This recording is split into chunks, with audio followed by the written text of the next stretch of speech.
Competition between brands for a greater market share is not new information. Aggressive marketing strategies are constantly adopted by MNCs to stay relevant and capture a larger audience than their competitors. But what happens when your strategy leads to mass riots and instability in a foreign country?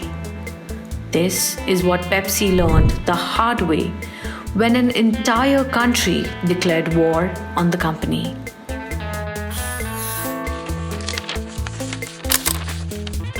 It all started in 1992 when Pepsi decided to launch a new marketing campaign in the Philippines. It was the 12th largest market for soft drinks in the world, with a population that loved carbonated drinks. Mahilig tumawa. Walang drama. Love you little. Kung sakto. However, Pepsi was a distant second to Coca-Cola, which had a 75% market share. In 1989, Pepsi tried to increase its market share through Pepsi AM, a drink which was marketed as an alternative to coffee, but it did not go as well as they would have hoped. So they tried something bigger in a more populous country.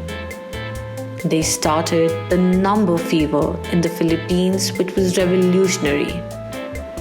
Just not in the sense of the word Pepsi would have liked. The idea was fairly simple. Every bottle of Pepsi and its affiliate brands like Mountain Dew and 7-Up had a 3-digit number printed on the back of the cap.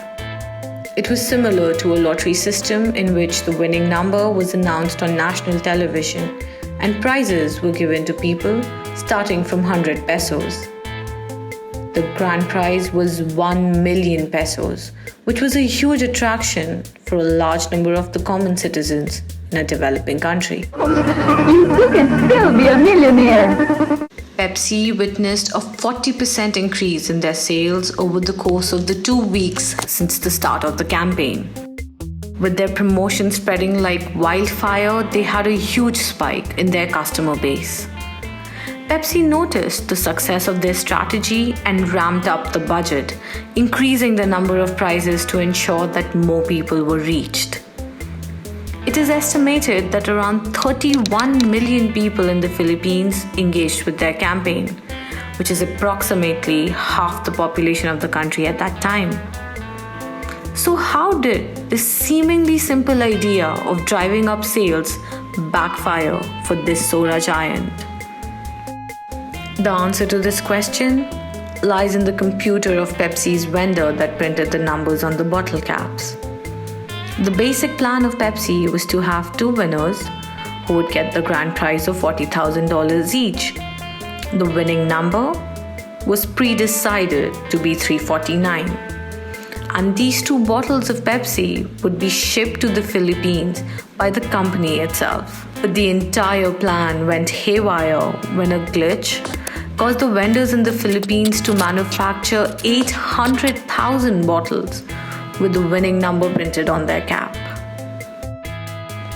Unaware of this error, Pepsi continued pushing their campaign. On the ill-fated day of the announcement, over 400,000 Filipinos came forward to claim the prize with their bottle capped with the number 349. Pepsi's original budget for the number fever was $2 million. But with this costly mistake, they were now in a fix of owing $32 billion to their customers. Consequently, the company refused to pay all their claimants, citing a glitch in their supply management, and instead offered to pay all of them just $18 each. This alone would have increased their budget to $8.7 million. But it was not acceptable to the people who had been eager to win the huge prize for consuming all the carbonated drinks over the past month. And this is how Pepsi found itself right in the middle of a nationwide protest. A 349 alliance group was formed and people stormed the streets of Manila, outside government offices and the Pepsi headquarters, demanding justice. In the process, 5 people died, dozens were wounded, and around 40 company trucks were burned. Grenades were thrown, there were blasts in major cities, and many company officials had to flee out of the country to save themselves. There were thousands of court cases against Pepsi, and the company had to battle through them in the coming years. In 2006, the Philippine Supreme Court stated that Pepsi could not be held liable and cleared it of all criminal charges. Due to the entire campaign, the brand ended up with the loss of $20 million, including physical, brand equity, and legal costs. In this manner, a company famous for relieving stress through a fresh sip of soda ended up causing a riot in a country due to one number, 349.